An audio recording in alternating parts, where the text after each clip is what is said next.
Good morning, Clearbranch kids. This month we're talking all about self-control. So what exactly is self-control? Well, self-control means choosing to do what you should do, even when it's not what you want to do. Now, I'll admit that doesn't really sound like a lot of fun, and it doesn't to me either. And I bet most of you guys would say you're not really all that good at it, and you wouldn't be alone. Again, I'm not great at that either. It takes a lot of work, but it's important. And this week, we're going to learn just why it's especially important when you're angry. Sometimes we want to lash out, and that's not the right thing to do. So we're going to hear a story about that from the Old Testament, from the book of 1 Samuel. Now, when we pick up this story, it's when the period of time when David had been anointed to be the next king of Israel, but he wasn't the king yet. There was going to be a time where he would overlap Saul. So Saul was still the acting king, and David was anointed to be the next king. And in fact, during that period of time, David actually served under King Saul. Now, he mostly worked as a soldier, and he was very successful. The problem was he was so successful and he was so popular with the people that King Saul got really, really jealous. In fact, he was so jealous that he tried to have King David killed. So David managed to escape, but he knew that he couldn't stay hidden for long. So he basically ran away. He ran out to the wilderness to hide out, and about 400 of his men who were soldiers came with him. Now, for a little while they were on the run, and then King Saul heard where they had gone to hide. So King Saul sent some of his men to try to chase them down. And of course, there's another twist in the story.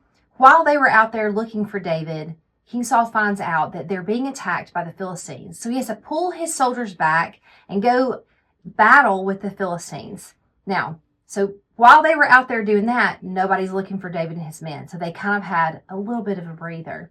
But it didn't last for long, because just as soon as King Saul and his men had finished dealing with the Philistines, Saul got right back to hunting for David. He was bound and determined he was going to find him and kill him.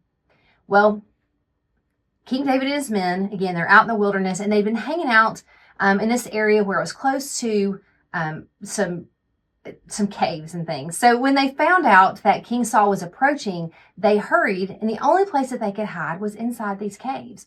So all of these men go and hide in the very back of this one cave, thinking King Saul and his men will just ride on by. So picture this, they're like hiding all together. Now, this is a lot of people hiding in the back of a cave, but they're being as quiet as they can, trying not to do anything that will let on they're hiding in here. And they're thinking they're just going to pass right on by. But what instead they hear is that King Saul and all his men stop right outside of the cave. And then they hear footsteps approaching. Well, guys, even kings have to go to the bathroom sometime. And that's what King Saul needed to do. So they had stopped this procession so that he could go inside the cave and have a little bit of privacy to go to the restroom. Now, to David's men, this seemed like divine intervention. And they're whispering to David, telling him, look, this is your chance. You can strike first. Go ahead and kill King Saul now. Well, David heard that, and he thought about it, and he crept up until he was close enough to King Saul that he could reach out and touch him. But David didn't kill him. Instead, he reached out ever so quietly, and he cut off just a little corner of King Saul's robe, and then waited. And after a few minutes, King Saul went back outside, was getting ready to get back on his horse, or whatever it was he was riding, and to carry on with his search for David, when David came out of the cave, which was a pretty big move considering he'd been hiding from Saul. But what he did is he bowed down and he held up that corner of his robe, and he told King Saul, said, I had the chance. I could have killed you right then, but I didn't. And that's because I respect the fact that you are God's anointed leader of the Israelites. It'll be my turn sometime, but right now you are king, and I respect that, and I would not do that to you.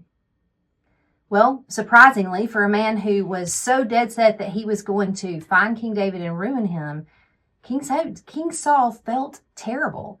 He cried and he asked for forgiveness, and he told David that he understood now that David would be a wonderful king for God's people someday when it was his turn. And so they had a treaty, and they could both go on about their ways. Now, there's more to that story later on, but for today's story, I want to talk about David's anger. Now, he has been forced with all of these people out in the wilderness for nothing that he had done. He'd done nothing wrong, but he can't have a good place to sleep or eat anything good. There wasn't anything fun to do. Meanwhile, there's some crazy man trying to kill him. You have to believe that he was angry, and he had the chance to do something about it and to lash out, to strike back at King Saul. But he didn't. He made the better choice.